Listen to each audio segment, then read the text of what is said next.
everybody. Welcome to Justice is Global Feminism, a feminist teaching on progressive internationalism. So we'll probably wait a couple more minutes for everyone to come in. But if you're here, please put up your name and preferred gender pronouns in the chat, as well as maybe where you're Zooming from today. And one word that kind of sums up your excitement around this call. So go ahead and do that, and we can sort of have that be our introductions. And we'll wait a few more minutes.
All right, so I think we're actually going to get started. Go ahead and keep putting your information in the chat.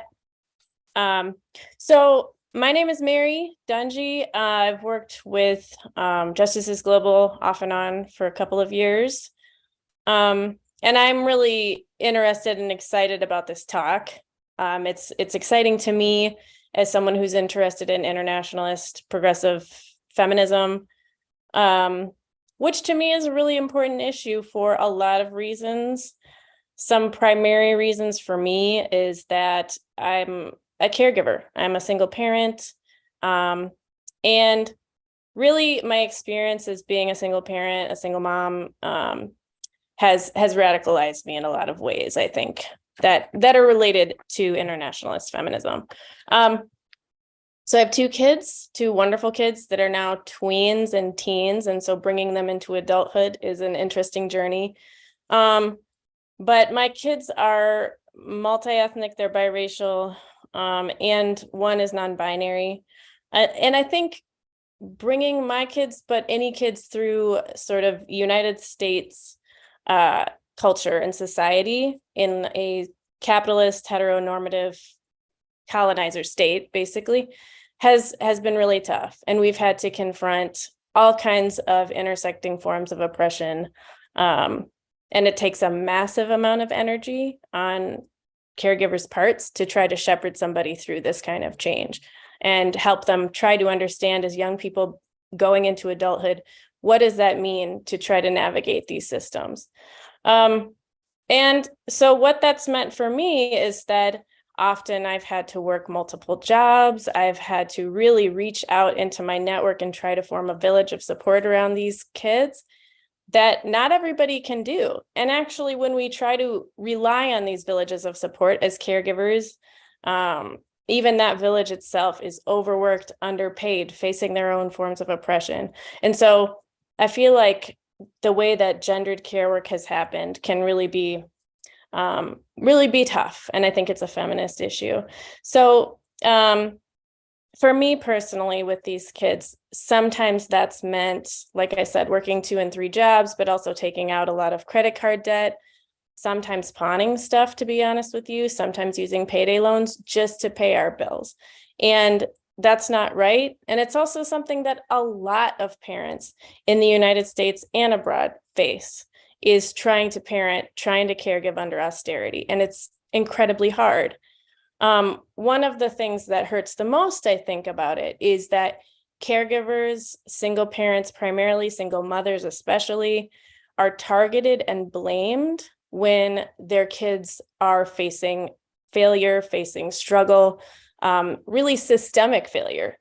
But instead of blaming the system, individuals like single mothers, single parents are blamed. And so I feel like that's one of the hardest things about what comes up for me in single parenthood, and sort of facing that in this austere and really negative, blameful environment. So instead of scapegoating mothers all of the time, I feel like what's really exciting and hopeful for me is getting to be involved in internationalist feminist organizing through places like GIG, where there's a hope and sort of a vision for building a planet that's sustainable, that can thrive, that life can really exist on, and demanding an equitable distribution of resources for ourselves as parents and caregivers, for the dependents and children that we care for, and just for everyone. Really, that's what we need to survive and thrive.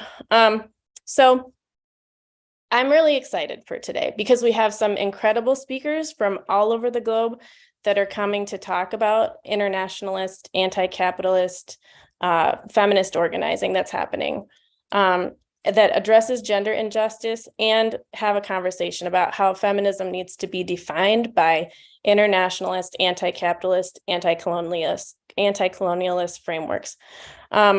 So the way we're going to do today is try to hold your questions till the end, make notes of them, and then we'll do them via the chat function. So be looking out for that, and I'll make sure that we address as many questions as we can. We may not get to all of them. So some of the speakers that we have, I want to introduce to you. So first, we're going to have a little intro by longtime organizer Pat Hope, who will kind of frame out today. And then from Italy, we have, and now New York, we have organizer, author, and academic Silvia Federici, who many of you may know from her works like Caliban and the Witch, and her organizing around wages for housework, and many other things. We have Lucy Caballero from Argentina, feminist organizer, Varsha Gandikota, internationalist organizer, and Nana Albelsud, Egyptian feminist organizer. All of these are very accomplished and exciting people, and I can't wait to hear from them. So now we will turn it over to Pat Hope to talk about GIG and this event.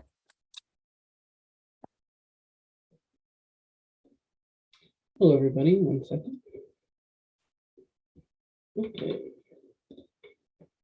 So, hello. I'm delighted to be here speaking with you today. My name is Pat Hope, and I'm a leader with Justice Global's political education team.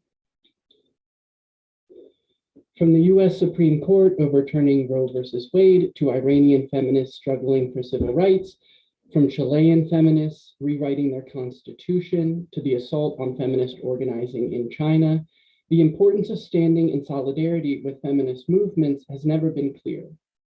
But the relationship between gender and capitalism that underlies these struggles is subtle and complex. Today, we're going to hear from an inspiring panel of speakers and organizers who grapple with these problems in their work. To lay a foundation for that discussion, I want to begin by outlining how we at Justices Global understand the relationship between capitalism and gender injustice. But first, I want to share a little bit about myself and my personal stake in the struggle. So here's a little slide representing what I was saying. So I was raised by a single mother who worked a full-time job while taking care of me and my grandparents. I remember a childhood of constant scarcity where I was frequently bullied for not fitting into the gender binary. And as a result, I spent most of my youth afraid and became deeply alienated from my own gender and sexuality. This led to long fights with anger and depression in my adolescence. It was not until I began organizing in college that I finally found myself again. When I came out, it was a watershed moment. Joy and authenticity flooded back into my life as I was accepted by my progressive friends and community for who I was. I still mourn the years that I lost trying to conform, but I am immeasurably grateful for the freedom I have now found in solidarity. And since that time, I've worked to understand my experience. How does capitalism reproduce the gender binary? Why does it subordinate women to men and trans people to everyone else? And what can we do to transform our society to be more gender just? Let me share a couple of answers that I think I found. At Justice is Global, we understand capitalism as a society-wide system rather than just an economy. When we look behind capitalist economic production, where waged laborers produce commodities for corporations, we see that the economy depends on a number of other social spheres that supply its background conditions of possibility. The sphere of politics, where public powers, like states and transnational institutions, write the rules for the global economy. The sphere of expropriation, where capitalists rely on the fruits of forced labor and colonization to fuel economic expansion. The sphere of nature, which capitalism treats as an infinite source of raw materials and unending receptacle for waste. And finally, the sphere of care, where reproductive workers perform the labor necessary to take care of waged laborers and anyone else who is unable to work, including young, elderly, sick, and disabled people. Without care work, capitalist society would grind to a halt. In a just world, this importance would be the basis of care workers' social power, but in our world, the opposite occurs. Capitalism systematically divests from care work in order to prop up profits, producing crises of care where social austerity undermines people and communities' abilities to reproduce themselves. Care workers bear the brunt of these attacks as they are forced to perform the same labor under increasingly scarce conditions. This dynamic produces a specifically capitalist form of patriarchy. While representing itself as a gender-neutral economic system, our enlarged view of capitalism shows that, in reality, the capitalist distinction between production and care is heavily gendered. Men and masculinized people work in production, women and feminized people provide care, and trans people who challenge the gender binary that underlies this division have no place at all. But the gender line between production and care does not arise spontaneously. The capitalist state, corporations, and wage laborers cooperate to exploit care workers. The capitalist state has been a primary agent in maintaining the gender distinction between production and care. The state regularly steps in to police women and trans people and ensure that they conform to the gender roles that structure capitalism. From abortion access to freedom of expression, from property restrictions to educational opportunities, from welfare programs to citizenship rights, the state establishes the basic structure of modern gender relations, and it does so to sustain capital. Building on the political terrain laid by the state, capitalist corporations discriminate against and devalue the labor of women and trans people, whether paying them less than their masculine counterparts, terrorizing them in the workplace, or prohibiting them from employment altogether. Corporations help to ensure that women and trans people remain confined to the sphere of care or don't show up at all. And in a world where money is power, exclusion from the highest paying jobs or from waged employment altogether is systematically disempowering. Finally, because women and trans people are excluded from wage labor, they are commonly dependent on men or masculine people who have access to wage jobs. This power imbalance exposes women and trans people to personal violence and exploitation.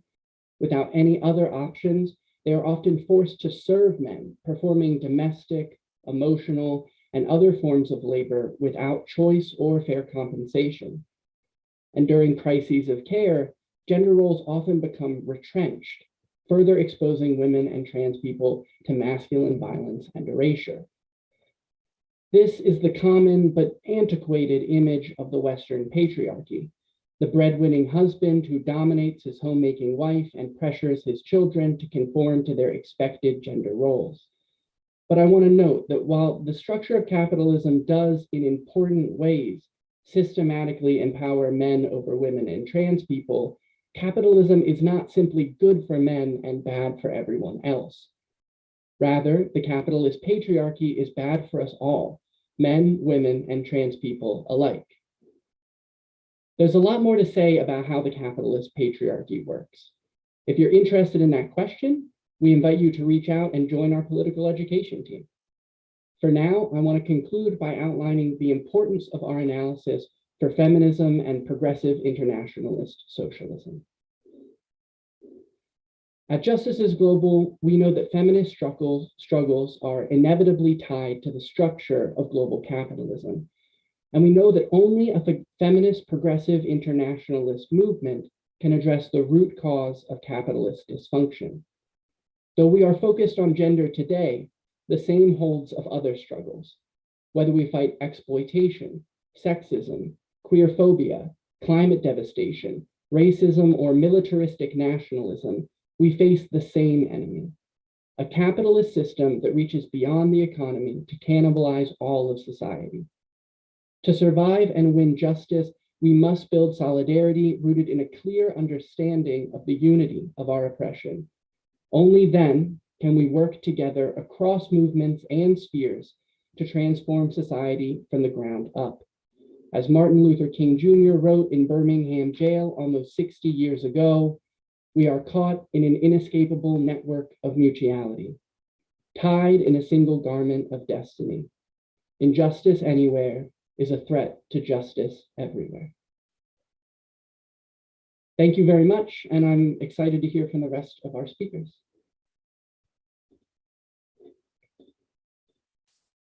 Awesome. Thank you so much, Pat. That was wonderful and beautiful. All right, great. Let's move on to Silvia. Good evening. Yes, I'm trying. Okay. I cannot get my image, but I don't want to waste time on, yeah, I'm having a difficulty getting an image, but I think I will call, all right. So good evening, I'm Silvia Federici. I've been a teacher for a good part of my life. I'm also a caregiver. And I'm being asked to schematically give a bit of a background, an historic background on the struggle of the feminist movement and why an internationalist and anti-capitalist feminist movement is crucial, not only to put an end to this very unjust system, but also to create an alternative, to create a real alternative.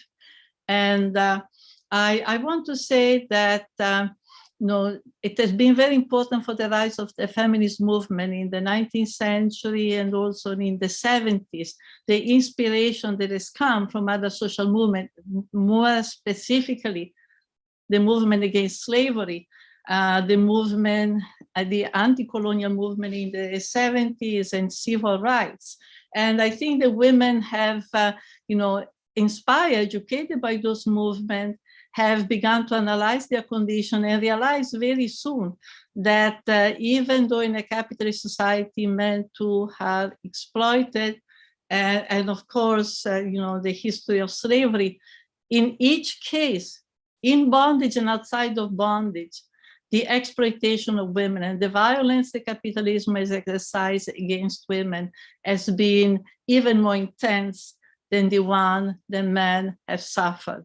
We know in slavery, women have been exposed to continuous rape, sexual assault, and forced maternity, and not to mention the agony of seeing, your children taken away from you and sold at the auction. But also outside of slavery, the condition of women has been such that often feminists have made the comparison with slavery. For example, even in post-revolutionary France, women did not have a legal person. You had the system of the covered woman, which meant that you had to be legally represented by men in front of the state because you were not considered a legal person. And often in many across Europe, often women forbidden from living alone, and in all ways forced to be under the tutelage of men. And we know, for instance, that women were excluded from wage labor, and the kind of jobs they had in the Middle Ages, they lost them with the rise of capitalism. And when during the period of the Industrial Revolution, they were admitted to work in the factories, they were not allowed to take money. The money they earned was pocketed by the father, by the husband. So this is a quite incredible situation. I'd like to mention that in 19th century proletarian England, for example, the sale of women, there was even into the 19th century, this custom of realizing a divorce through the sale of the wife. You bring the wife to the market and sell it. I think gives an idea.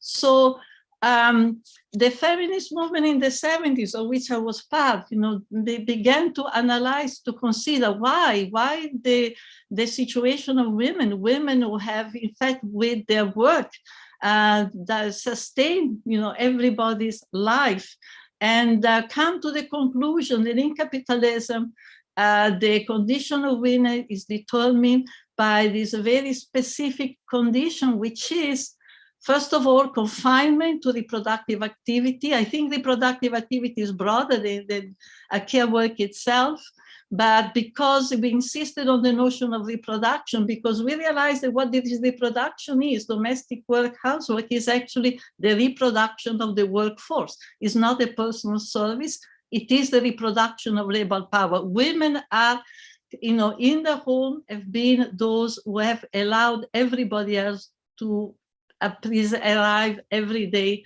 at the workplace. So confinement to this work, and confinement to a work that was completely devalued, made invisible as work, denied as work, treated as a natural activity. And, as we heard from Pat, this has condemned women to be dependent on men. The great rise of prostitution is very much, related, to basically this disenfranchisement of women and exclusion also from the wage. So the dependence on men, and also added to that, from a very early stage in the rise of capitalism, the state has appropriated the female body by, condemning any form of contraception and abortion for many, many, many years with capital punishment. The punishment for so-called infanticide has been capital punishment, and appropriating the body of women and turning the body of women also into a machine for the production of work. So the women have been subsumed to the production of the workforce and to the servicing of men at all levels. And, needless to say, this has been, these enforcements, which are in themselves violence, has also been imposed with a tremendous orchestration of violent measure. In Caliban and the Witch, I've spoken of the witch hunt, which I condemned to, women to be burnt at the stake and tortured to death, for at least 3 centuries in Europe, and then also in the places that Europe has colonized. But also has been a very specific form of violence that have punished women's refusal, of their role in society. Lobotomies in the 50s, nobody talks any longer about that. Thousands and thousands of women have been lobotomized. Sterilization, particularly against Black women.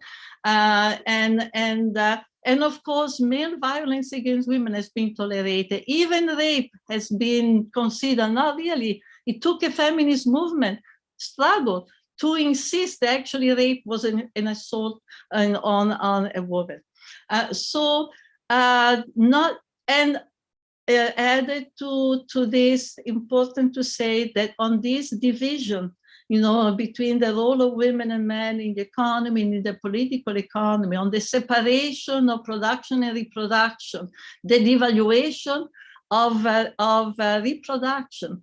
A whole new patriarchal order has been created. I spoke in one of my works of the patriarchy of the wage, because so much of the power, the male power, is being exerted not only with violence, but with the power of the wage the men have had over women. So this patriarchal order, which has been based on a much bigger differentiation between men and women than ever before in history, and also on a deepening of hierarchy between, so women in capitalism have been more subordinate than men than before, and have been more feminized than before. So I've written that women have become more women, more feminine in capitalism, and men more masculine than historically they've ever been. And this is why, the feminist movement of the 70s, have seen that the struggle against the devaluation of reproductive work, the struggle against dependence on men, and the struggle against the femininity, have been an inseparable struggle. And important to say that the restructuring of reproduction and gender hierarchy has also extended not only to women, but also to all sexual dissidents.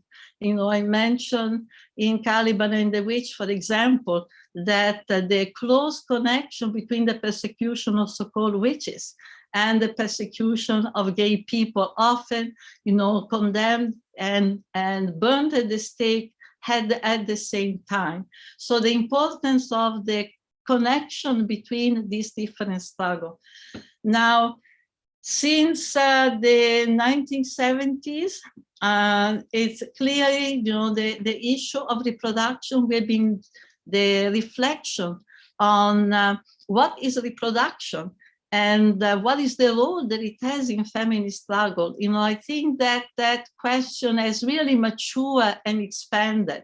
First of all, we have begun to expand, also thanks to the ecological movement, ecofeminism, and above all, the struggle that women have made, particularly in the so-called former colonial world, in Africa, in Latin America, in Asia, they've made against land expropriation, against mining, against extractivism, against the whole destruction of the environment, in defense of water, and women have been the water protectors.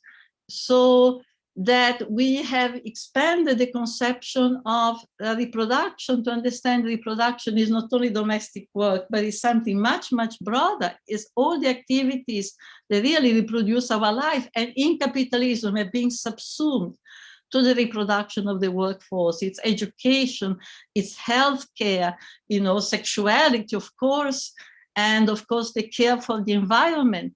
And these today are the main terrain of struggle. And I think that because the feminist movement has been so rooted, in the knowledge that has come from the experience of reproduction, it's also in a very good place to see and to realize, to create common ground with all other movements, that are working around this issue, movement around education, movement around healthcare, movement against, extractivist politics and for the defense, of the environment, and, against the climate disaster that we are facing. So I think that the importance of seeing, the broadness, and the connectivity, of all the activities that are fundamental for the reproduction of our life, I think is something that I think is very present, in particularly the kind of feminism, like popular feminism, like you have in Latin America, Africa, that are rooted in grassroots movement, in the struggle of grassroots movement. And this today is where the struggle is. The struggle is to really connect all these different. We need, for instance, important today to have a feminist mobilization against war, not only against violence against men, against violence against women, against violence against children, violence against trans, violence against racist violence, but also the violence of war. You know, as we know from the United States, this great scandal, almost $1 trillion is being just assigned, you know, to the military, for the year 2023. You know, incredible. It's an astronomical figure, and all this is money that is taken away from our reproduction. This is money which is for the production of death. And this is what capitalism is becoming more and more, it's production of death. And not to mention that, as we know, the military and war is one of the elements that is the factor that is most destructive of our environment, that is most contributing, you know, to the climate disaster, you know, that we are facing. So I think that I hope to see coming, you know, as much as we have already important network of feminists that are fighting, you know, against deforestation, for the reclamation of land, you know, against the contamination of waters, you know, by all kinds of poisonous fertilizer and other type of. We also need an anti-war feminist movement. And, you know, to conclude, I think that is very important, and what we are learning is that, you know, the question of reproduction, it's the perspective of reproduction, it's something very broad. And, you know, as, you know, women like Lucy Cavallero, Veronica Gago have pointed out, you know, repeatedly, you know, reproduction, as we intended in the feminist movement, is not just the counterpart, is not just, you know, the appendage or the counterpart of production. You know, it's rather a perspective which is much broader. It's a perspective from which we look at the world, we analyze capitalism, and we analyze the struggle that we need to make against it, and we analyze and we envision the world that we need to create, right? With in mind the common good, with in mind, you know, the construction of a society where our well-being, the well-being of the collectivity, you know, is at the center, is the goal of every social program. And, you know, to put it in, to sum it up, it's the construction of society that places life at the center. And I think that when we look at the struggle that are already taking place, and I know Lucy is going to talk about them, you know, this is what, in fact, is already happening, you know, in the feminist movement that are growing across the world. Thank you very much. Thank you so much. That was incredible. I think we all were very excited and moved to hear from you, Silvia. So let us switch now over to Lucy Caballero from Argentina. Muchísimas gracias. Muchas gracias por la invitación. Para mí es un honor compartir este espacio con ustedes. Bueno, voy a presentarles algunas digamos, intervenciones políticas que venimos haciendo desde el colectivo Ni Una Menos en los últimos años, que están muy relacionadas, obviamente, con esta perspectiva y este punto de vista de la reproducción social que tan maravillosamente nos introducía Silvia. Y para ser breve, ¿no? Tratando de respetar el tiempo, voy a contarles que yo doy parte del colectivo Ni Una Menos, que tiene, entre otras funciones, además de que hacemos acompañamiento en casos de violencia de género, trabajamos en el día a día tratando de organizar trabajos contra la violencia económica. En los últimos años estuvimos y fuimos muy activas en la organización de las huelgas internacionales feministas, que tuvieron y que tienen unas características importantes en términos de la capacidad de interpelar a distintos sectores sociales. Nosotras hablamos de que es un movimiento transversal y masivo a la vez, que es capaz de darle voz también a la especificidad de distintos movimientos indígenas, movimientos estudiantiles, movimientos sindicales, colectivas feministas, y en la organización de la huelga, que ha servido como una pedagogía a gran escala para pensar la reproducción social, diría que se han producido algunas invenciones políticas que ha proporcionado y que ha aportado el movimiento feminista a la lucha anticapitalista en general de nuestro país y también de nuestra región.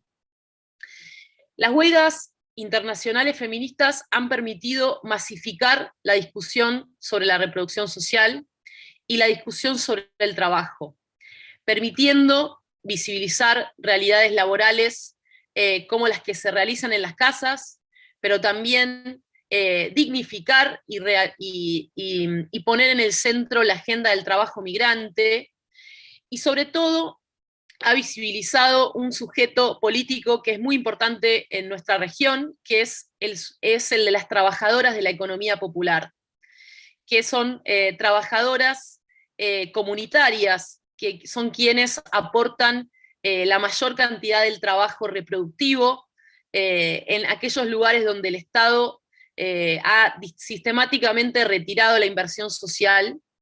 Y este sujeto se ha transformado en el centro de nuestro movimiento, y por eso hablamos de feminismo popular, porque es un feminismo que está muy relacionado con este trabajo comunitario.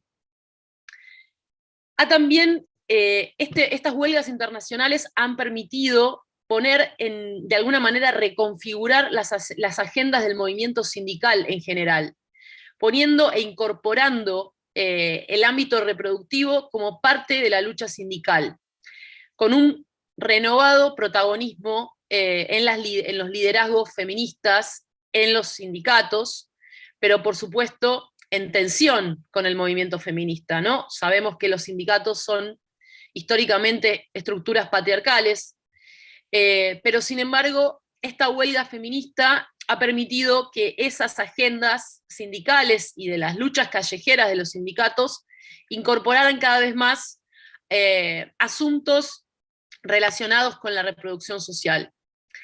Por último, diría que hay un proceso de largo aliento que ha sido revitalizado por la huelga feminista en nuestra región, que tiene que ver con un proceso de politización de la reproducción social.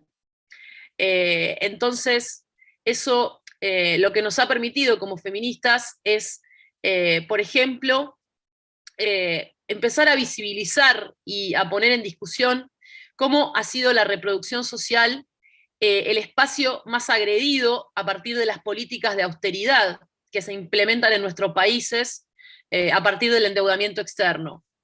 Y por ejemplo, en el caso de nuestro colectivo, hemos hecho una alianza estratégica con el sindicato de inquilinos y de inquilinas en pandemia, para poder, por ejemplo, visibilizar y digamos, dar refuerza a la lucha contra la financiarización de la vivienda.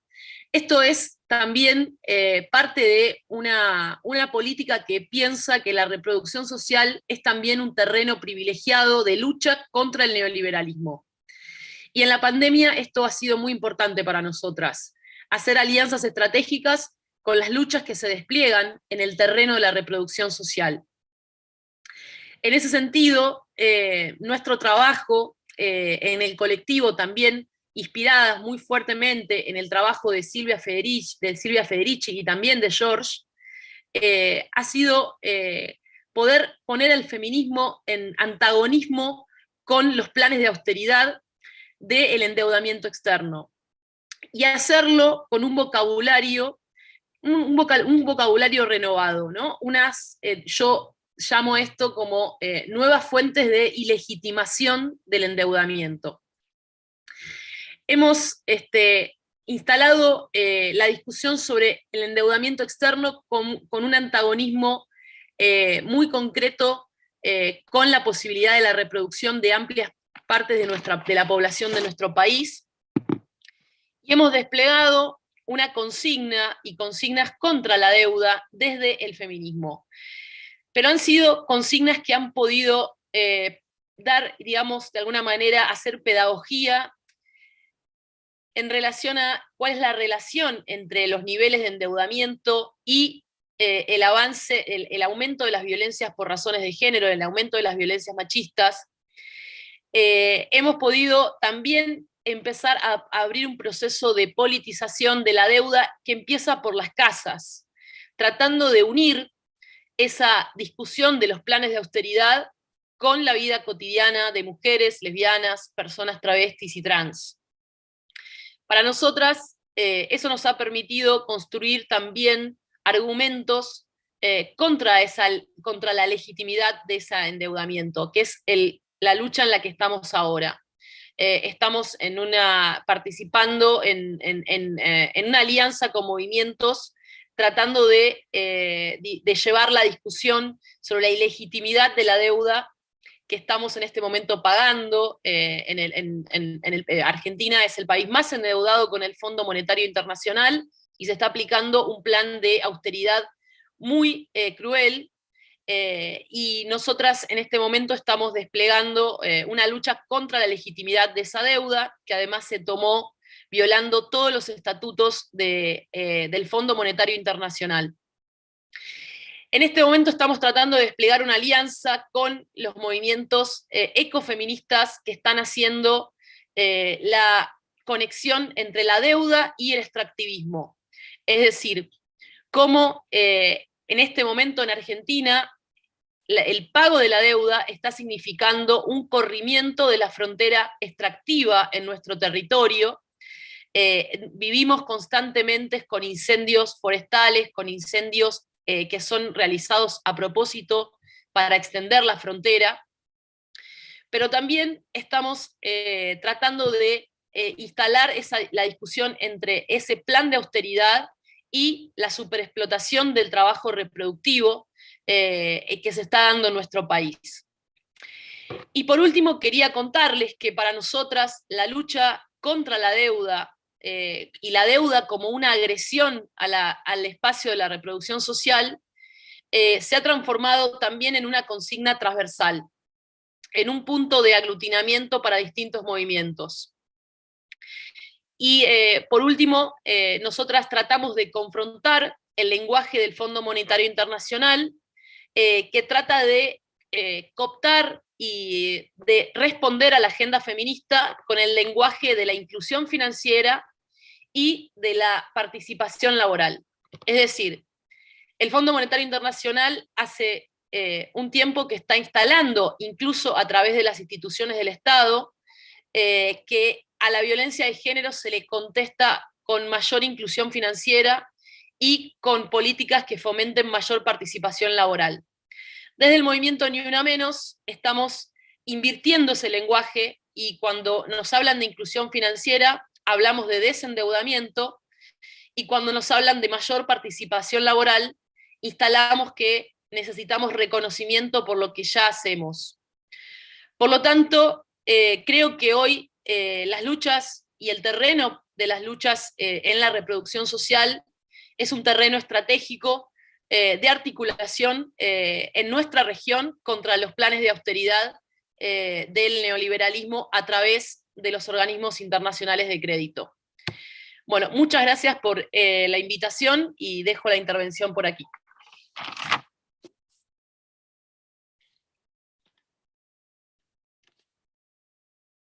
Amazing. Thank you so much, Lucy. All right, and now we are going to move on to, I think, our final speaker, Nana Abelsud. Thank you so much, Mary, and thank you for other speakers too. It's such a pleasure to be here. My name is Nana Abu Soud. I'm based in Cairo, Egypt. I'm a member of Realizing Sexual and Reproductive Justice Alliance. It's a transnational alliance led by younger feminists from the Global South. I would like to frame my contribution around how some of the intersections and entanglements identified by the amazing speakers also play out in Egypt, basically because this is where I live and primarily organize. And I also hope with my contribution that it will not just be serving as a window to this part of the world, but also as an invitation to you as activists based in the US to locate yourselves in those struggles and join us in transnational feminist organizing and solidarity. And I would like to build on what been said around austerity measures, International Monetary Fund. And it's just, I think there is something very poetic that there is this reflection on Egypt coming in line after Argentina. We're the second we're in the second rank of taking loans from the IMF after Argentina. And I would like to also talk about this from modern poverty eugenics in Egypt, and what does that mean?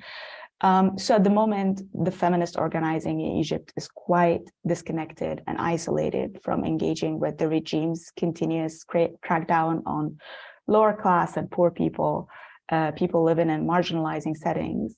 And I'll come back to this at a later point. And I just want to start by painting a picture of how the state continues through its mega projects to socially engineer family structures in the villages Mary was referring to earlier.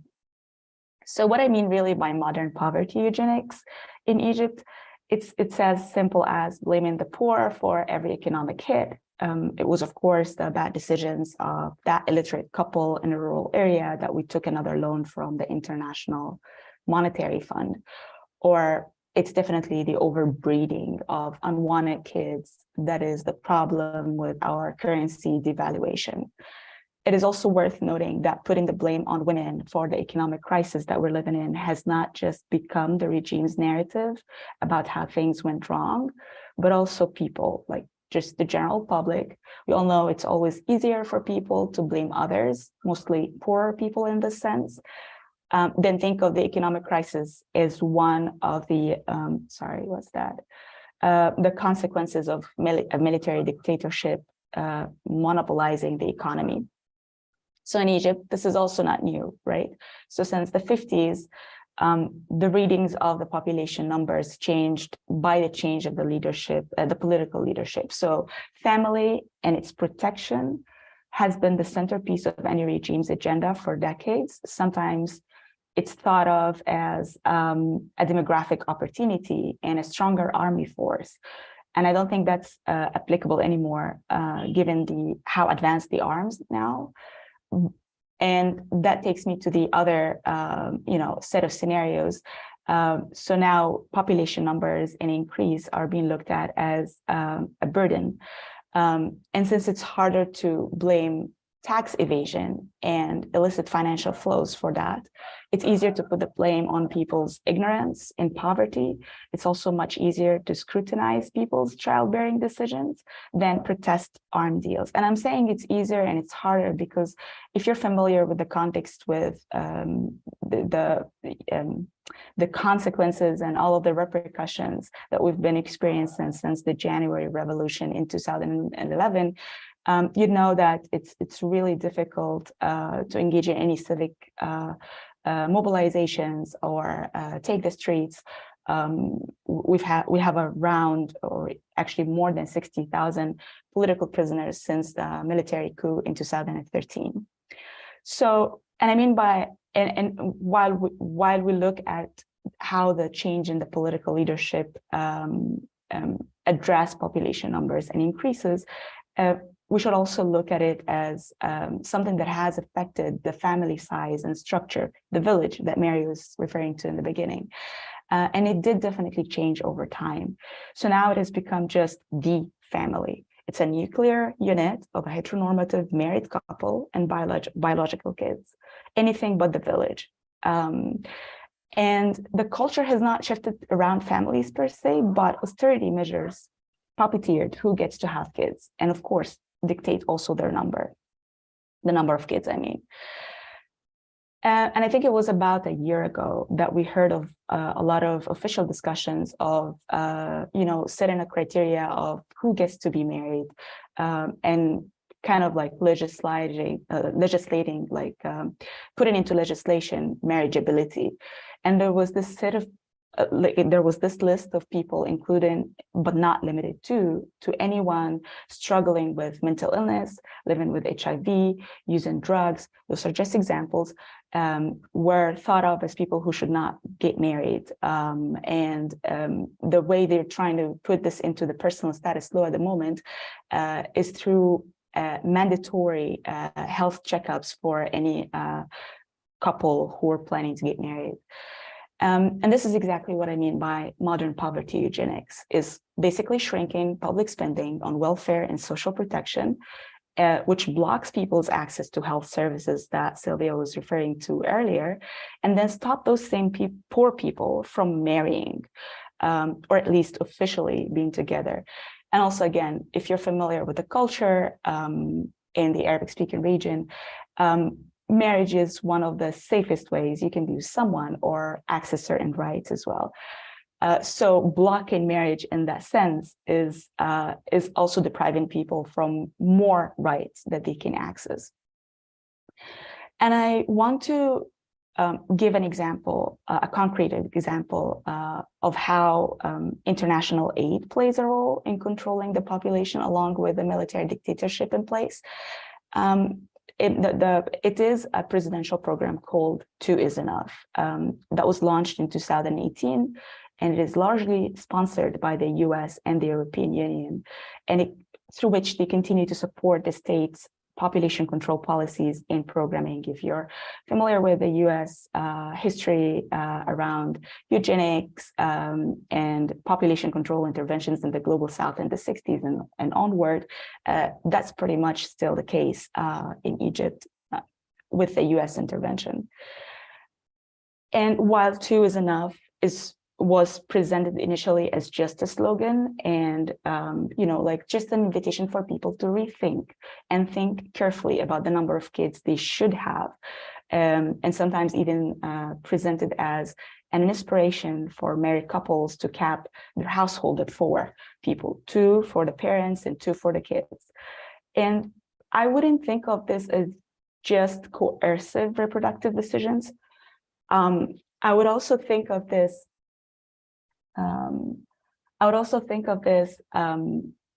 as while knowing that the way that they actually reached out and reached out people to engage them with this presidential program was basically relying on another national programs database. It's a conditional cash transfer program to families living under the poverty line. And they put those conditions of actually giving wages, which are like, they're like, I don't know, even with the current currency devaluation, what does that translate into US dollars, but it's just really something, I'd say less than $2 a day. So for like the condition people to continue to receive those wages by the parents committing to keep their kids in educational system, into schools, and also women committing to attending raising awareness session on health and reproductive health on a monthly basis. And there have been a lot since then, since 2018, there have been a lot of bills and parliamentary discussions around punishing parents who have more than 2 kids. And this takes the form of incentivizing the care, the state's provisions provided to couples who end up with just 2 kids. Some of those suggestions were as ridiculous as removing subsidies of children's college education if the parents don't commit to having just 2 kids, or if those parents are conforming to the new rules and abiding by it, then that means that the state can actually celebrate them publicly and distribute honorary certificates. And I think really there are 2 different ways to look at this approach. But for the purpose of this discussion, I'll just focus on what does that mean with an economic lens.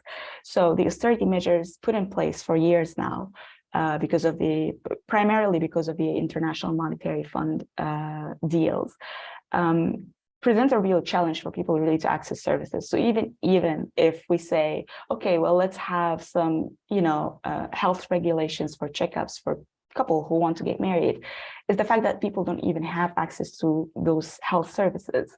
So because of the shrinking public spending, and where they can get the support they may need, whether it's sexual health services, mental health support. And I'm not even talking about like how much all of those services are wrapped in stigma. But okay, well, yeah, so I mean, like what I'm trying to say from this point is basically just how people are basically being punished because the state did not budget properly.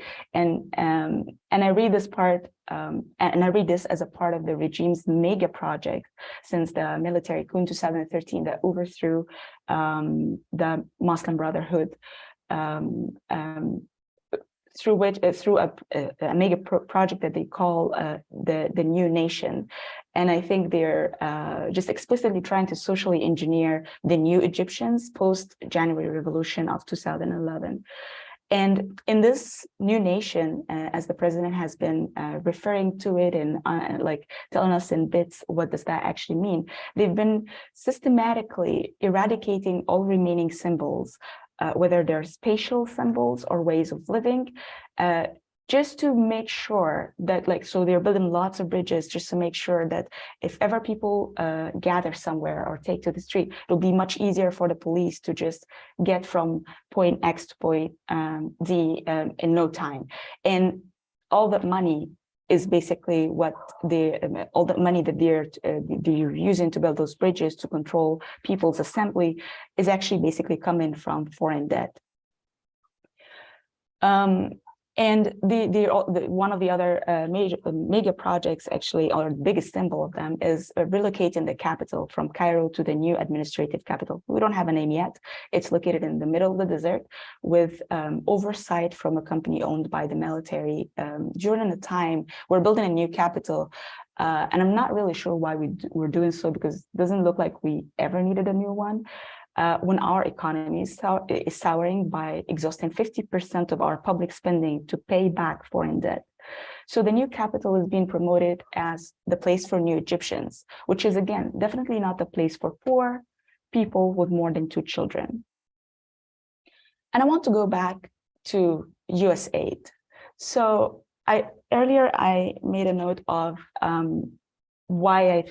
the fact that I think the feminist organizing domestically is quite disconnected from the state's crackdown on poor people and lower class people.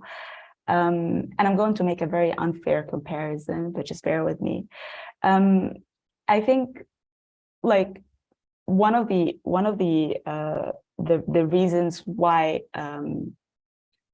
feminist mobilizations are quite disconnected from the state's or the regime's operation has to do with the fact that, as I mentioned earlier, the fact that we don't have any access to protest or do any activity of assembly or engage with public policies.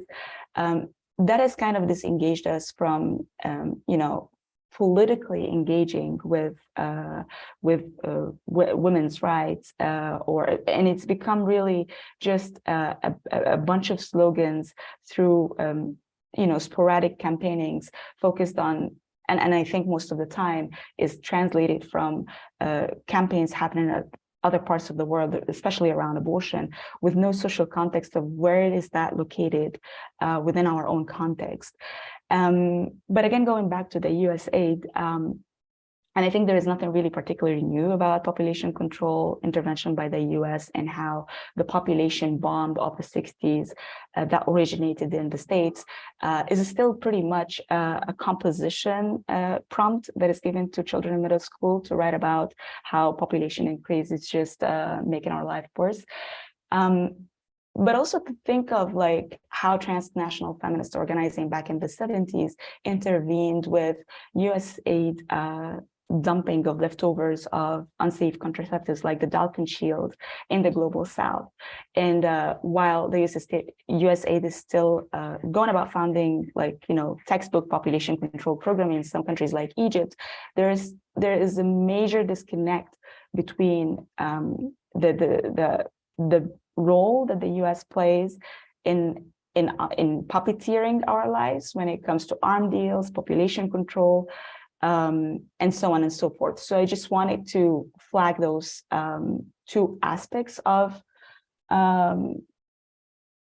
reproduction. And I think I'll stop here. Thank you. Thank you so much. Wow. So we've just heard from such incredible speakers. I'm sure some of you have some burning questions. So please drop those in the chat now. That was an incredible panel. I feel excited and energized by all of this. So, okay, we have one first question here. But everybody, please drop questions into the chat now. We'll try to get as many of them as we can. So this is for Silvia. You talked about women becoming more feminized and men becoming more masculinized in this system. Do you think that this forced polarity has influence on our obsession with a binary and linear ways of thinking? Not even with sexuality and gender only, but also with right and wrong, good and bad. Are we becoming obsessed with polarized thinking?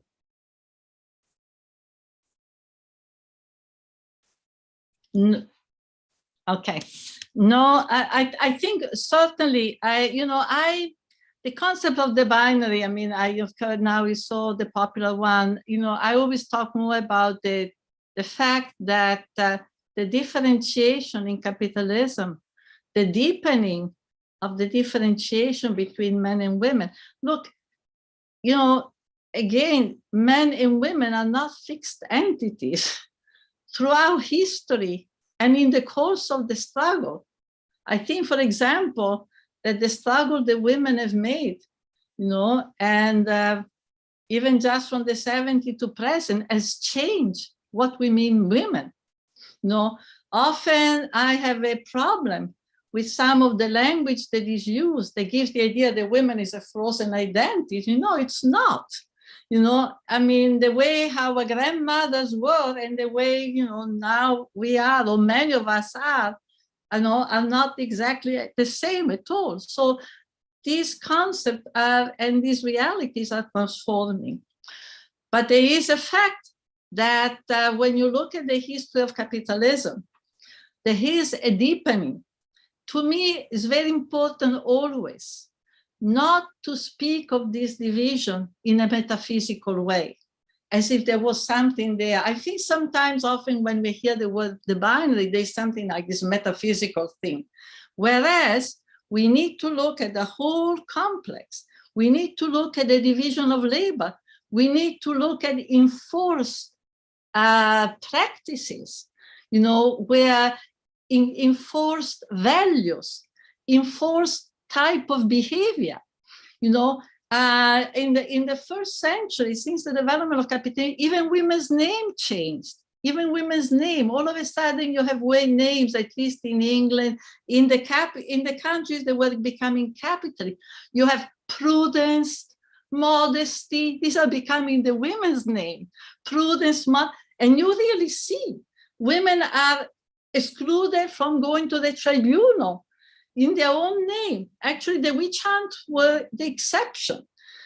So I think my view is that we need to look at the whole way in which in the society, the exclusion for certain types of work, the imposition, for example, of certain types of activity, all the ways in which sexuality, procreation are being controlled, the value, what are imposed as feminist value. And we have to remember that for a long, long time, women could pay with their lives for this transgression, same as sexually dissident person could pay with their life, so that this enforced gender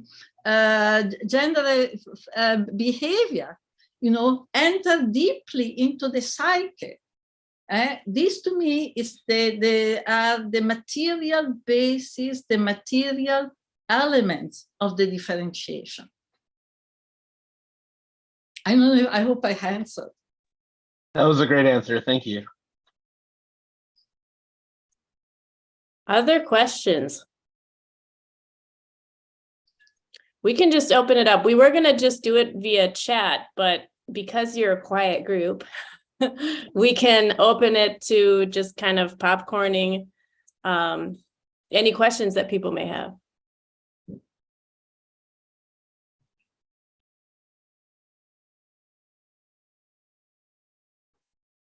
Speak up, speak up. We need to hear your voices.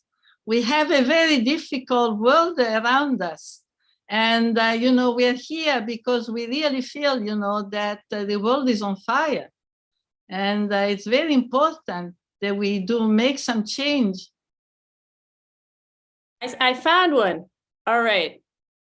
MZ, I'm not sure how to pronounce your name correctly. You Oh, go ahead. sorry. Hello, No, you're everybody. good. You're good. It's Ms. Shaps. My name's Kate. Thank you, brilliant ones, for your time and talent and contributions. So feeling moved over here in Georgia.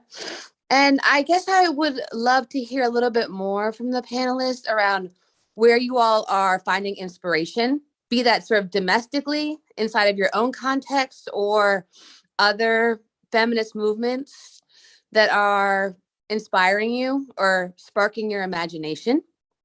And then I know, as Silvia just reminded us, the world is so undoubtedly on fire. So I guess I would also love to hear, or choose what you want to answer, about where you're seeing us, miss opportunities and miss the mark in terms of being able to better unify and galvanize our feminist force. So if that's around different sort of politics or, around the US's imperial role that we're not engaging, that you were sort of talking about, Nana. So yeah, I would be curious about sort of opportunities, inspiration, as well as like where we're what we need to overcome to be able to get our lives on track to win.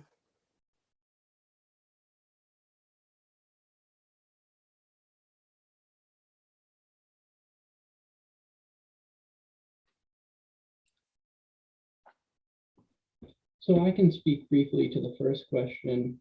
I think it is deeply inspiring to me how over the past 50 years, but then really over the past decade, we have seen an enormous resurgence in movements that are not directed towards this or that political issue, but that really take our entire global system as their object. And as we enter into a period of increasing economic crisis, care crises, the environmental crisis, there's going to be more and more chances, and chances is the nice way of putting it, right? But more and more times where we need that sense of unity, of expansiveness to stand up and take advantage of crises to build a new world. Because when the world starts falling apart, that's when you get to rearrange the bricks and build them into something new.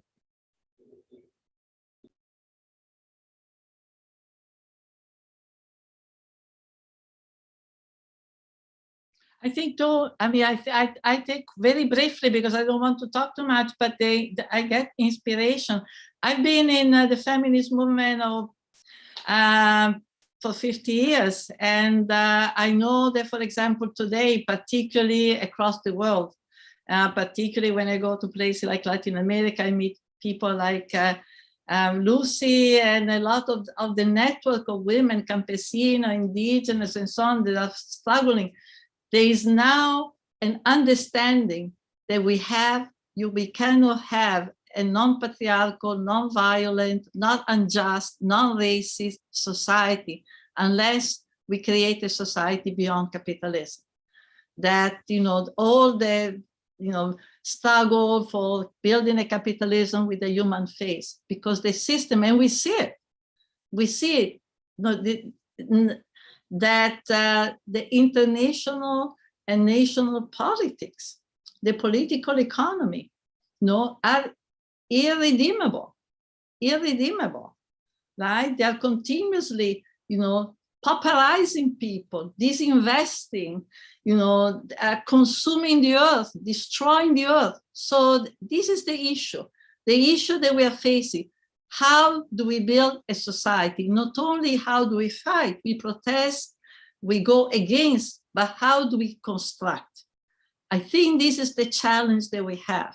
And I think when we heard from Lucy, when we heard from Mary, from Pat, the question of reproduction, already we see how people are constructing an alternative, against austerity, against the expropriation, against the destruction, and I think the question of how do we come together and how we make movements that are strong enough to stop, to put a break to this destruction.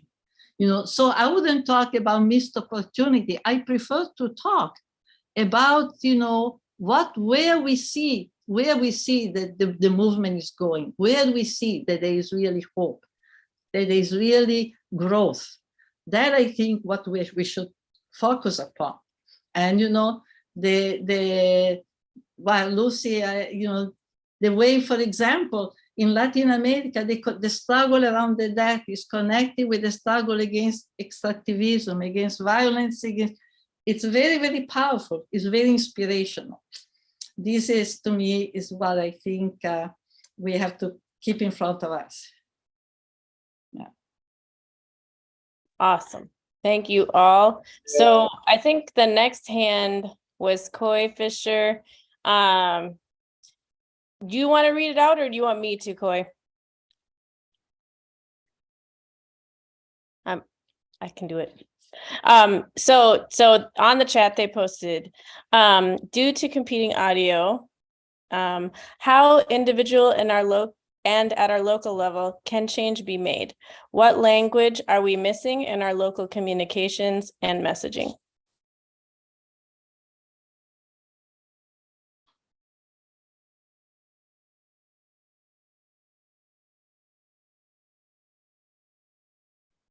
Mary, is this directed to specific? No, this one is not directed, unless Coy Fisher, did you want to speak up and let us know if you had someone in mind?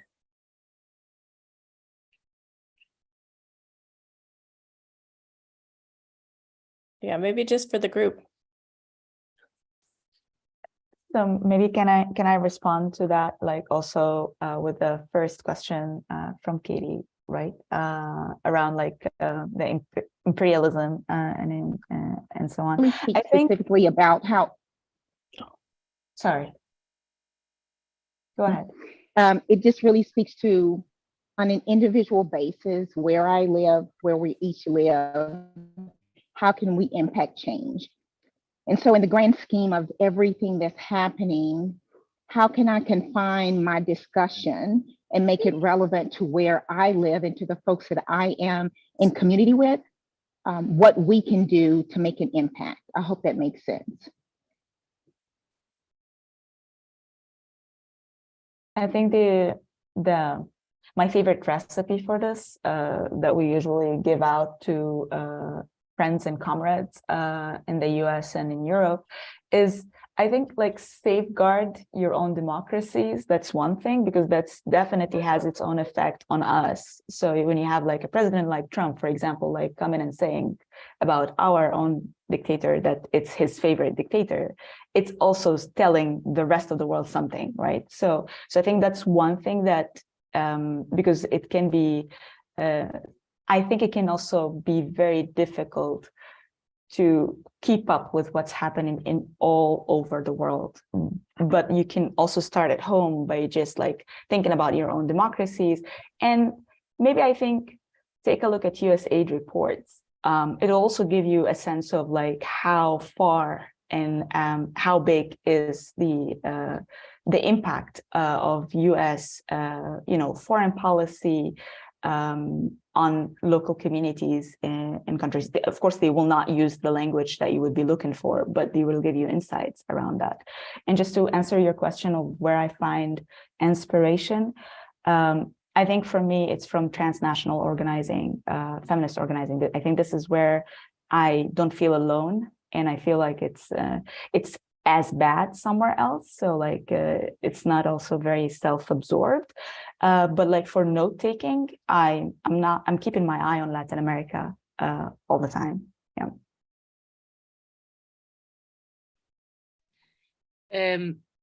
¿Se escuchó bien la intervención? Ok. Bueno, la pregunta por la inspiración es una pregunta, creo que por un lado estamos inspiradas en primer lugar por nuestras madres, por nuestras madres y abuelas, y también en Argentina tenemos una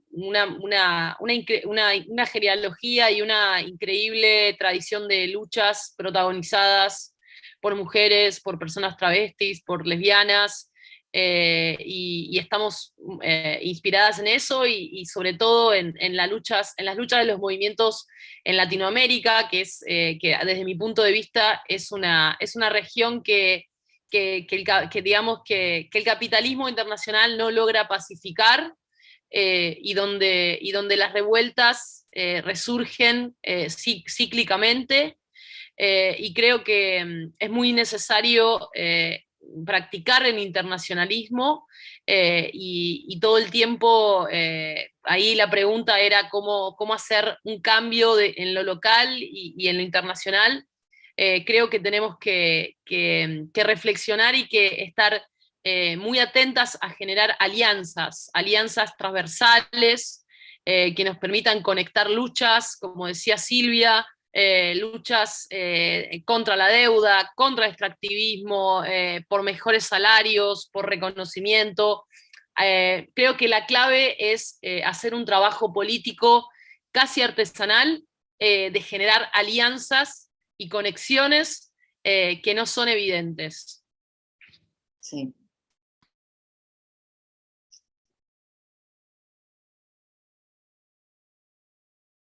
All right. Anyone else want to add to that? Any panelist?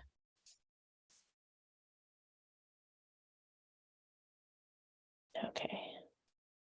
All right. So Valentina, I saw your hand up a long time. So why don't you go ahead? This is actually Ryan. I have a question. Hello, Nana. I have a question for you and also Lucy, maybe if you wanted to speak to it too. But Nana, you were talking about how social movements in Egypt, you were starting to talk about it. I think you were cut short on time, but how some of them are sort of mimicking the absence of the ability to protest openly because of the coup and the dictatorship. You've seen movements like mimicking these sort of Western movements. And I was wondering if you and Lucy could speak to the role of American money and Western money, both in terms of flowing into civil society organizations and how that has shaped certain things. And then also, yeah, the role of like Western kind of cultural imperialism or just cultural influence, and how that has played that role. And then Nana, maybe also, because I saw Smriti's question in the chat, like talking about the specific struggles of this kind of organizing in an authoritarian regime and what that looks like.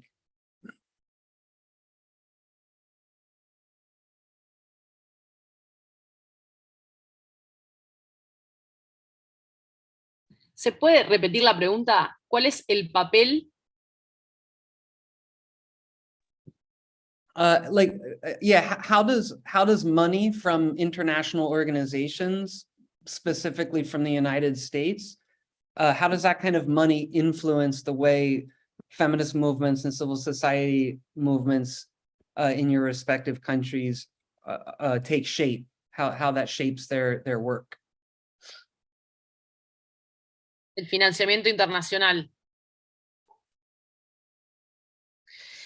Sí, es una pregunta que nos estamos haciendo cada vez más seguido, porque en los países donde hay movimientos muy vitales o masivos, generalmente al tiempo aparece una gran oferta de financiamiento, y lo que nos está sucediendo es que eso primero genera competencias entre colectivas, por lo tanto va en contra de esta ética de las alianzas, y después trata de reducirnos, justamente, reducir nuestra capacidad de hacer conexiones a temas puntuales. Entonces, está quienes se dedican a las personas trans, quienes se dedican al trabajo, quienes se dedican a la vivienda. Entonces creo que es algo que, si bien el dinero es necesario y hay formas de, digamos, de obtener financiamiento y luego autogestionarlo, creo que hay que tener una mirada muy atenta al financiamiento internacional, hay que politizar esos temas, hay que poder hablarlos, porque generalmente estos financiamientos intervienen en las agendas y sobre todo generan una competencia y una división por temas, casi replicando la de los departamentos de la universidad, ¿no? Entonces, es un tema que particularmente yo estoy pensando mucho. Nunca habíamos tenido tanta oferta, a diferencia de otros lugares de Latinoamérica que están considerados como países más pobres. En Argentina no había tanta oferta, y luego de la masificación del feminismo han aparecido muchas ofertas de financiamiento. Pero bueno, confiamos en la experiencia de las organizaciones populares de poder politizar la cuestión y al mismo tiempo de obtener recursos sin perder autonomía. Pero creo que es un tema que hay que poder discutir abiertamente, que no se puede poner los logos en los eventos sin preguntarnos quiénes nos financian y para qué nos financian. Entonces, creo que es un tema importante.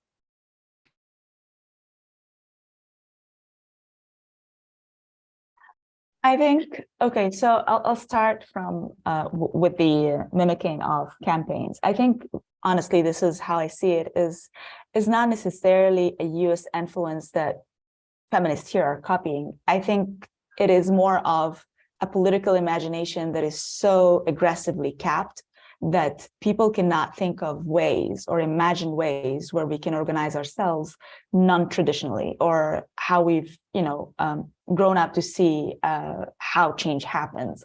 So I think like it's more of that. It's like just copy pasting. That's in terms of organizing, and especially when it comes to abortion and the whole discourse around, anything along the lines of my body, my rights. That makes it much more difficult for the society here to be more receptive, more acceptable and accepting and so on. So that's one thing. And I think your question about the money, there are two angles for that. So one thing that I keep an eye on, and along with a lot of other feminists from the Global South, is pro-family evangelicals invading our countries. A good example of that is Ghana. Like, that's just also because it's very recent. Like the whole bill on Ghanaian family values, criminalizing LGBT advocacy and organizing or any potential mobilizations around same-sex marriage and so on. So that's one thing. It's not really clear how that's playing out in the region where I'm from, North Africa and Southwest Asia, or Arabic-speaking region. It's not really clear how the pro-family evangelicals' money is channeling through our platforms, because I also have this speculation that we are as much as, like, our regimes contributing to the pro-family discourse and mobilizations on a UN level, on a global level, even if we're not contributing as much with the money. So that's one part to look at, how the money is flowing in to our countries. But I think, like, in terms of civil society funding, I'd say, at least from where I'm sitting, it has been an issue since the 90s, because this is when exactly there was a peak moment in our feminist organizing around female genital mutilation, for example, and its relation to sexuality and so on, a lot of grassroots organizing. But that was exactly when a lot of big donors like Ford, Population Council, the US, started funding those initiatives. And then it was, I think this is where the challenge is, institutionalization of our movements, because then it became a donor's agenda. Everyone wants to fund Egypt to talk about it, female genital mutilation. No one wants to talk about how population control interventions are basically undermining women's and people's reproductive rights. So I think it should be looked at in that light. Yeah, but I mean, like, all the money that is flowing also with our civil society law that was passed like a couple of years ago is basically getting security clearance. So any money that gets to Egypt is basically, in synchronization with everything else. So I wouldn't say that's necessarily, the issue there. And for Smirti's question, I really think it's the lack of political education. And since this is a US event, I'd say, like, so in the US, about like the US impact in the rest of the world. And I think that should always keep circulating. Like, it shouldn't stop, even if it's not necessarily action oriented. It's not mobilizing around a specific event that's happening where you're intervening. But I think it's really important just to keep that in mind and to be aware of that. All the fights that you have domestically, just multiply that by 1,000 times. That's what's happening in the rest of the world with foreign policy. Wonderful. Anyone else on the panel want to make a quick comment? We're really running out of time, so I'm going to tie it up soon. But any last final quick comments about those questions?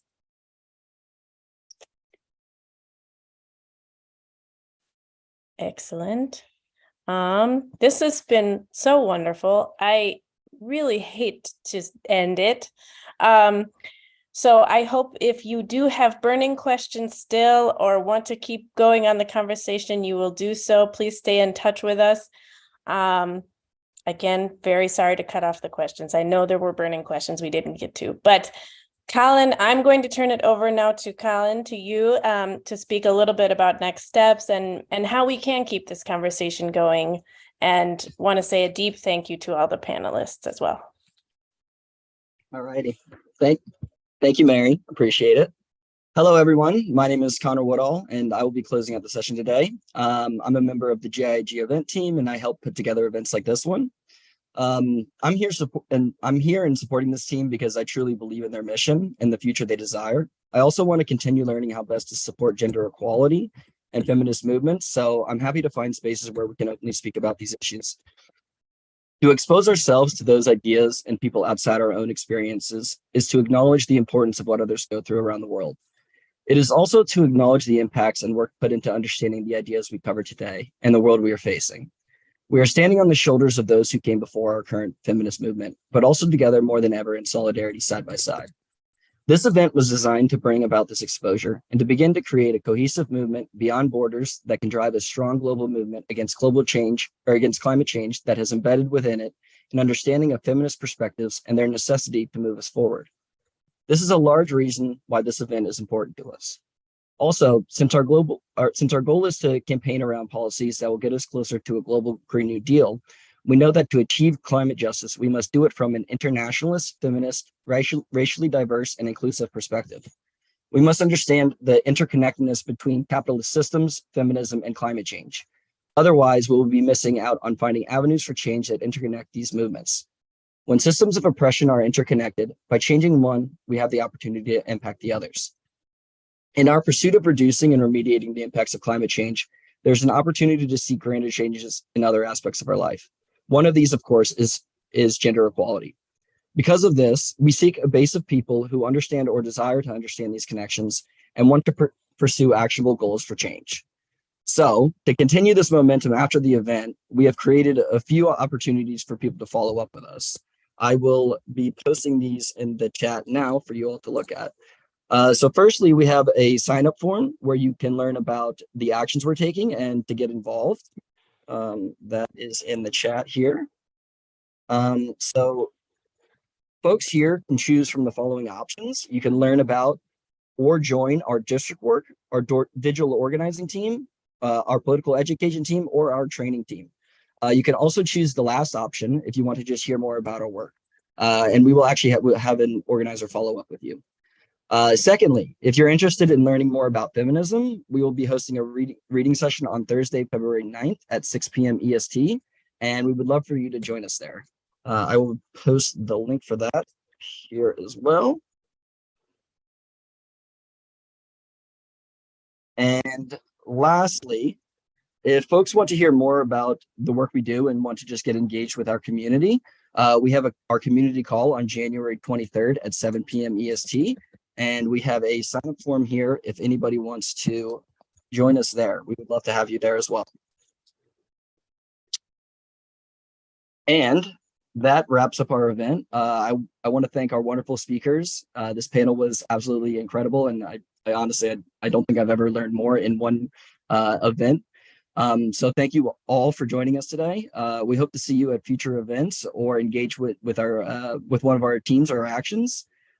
Before you jump off, we ask kindly if you would please just put a describing word in the chat for how you feel after this event, just so that we can kind of feel the emotions in the room before we get going.